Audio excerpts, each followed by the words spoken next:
Isang napakagandang laban na naman ang pinamalas ng ating kababayan na tubong Jinsan, ang dating hinasa ni Coach Freddy Roach na si Vince Paras.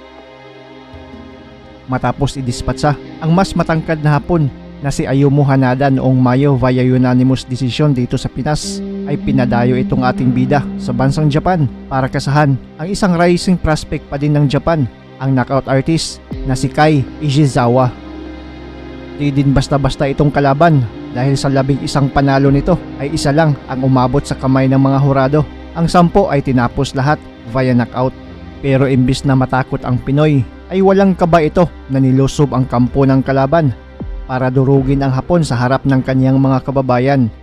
Nangyari ang laban October 12, 2023, isang 8 rounds non-title fight at ginawa ito sa Ariake Arena sa Japan. Isang malupit na bakbakan ang pinamalas ng dalawa sa ibabaw ng lona. Walang magpapatalo, matira ang matibay, parehong may gustong patunayan na kung sino ang mas magaling sa bakbakan. Dikit ang naging laban ng dalawa pero nang ibabaw pa din ang dugong Pinoy. Split decision pabor kay Kabayan. Nakuha ang panalo at 2 titulo.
Ako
nga pala si Kenneth Dober, Philippine Youth Champion sa lumalaban sa Bantamweight Division. Shoutout nga pala sa channel ni Manoy 0.2.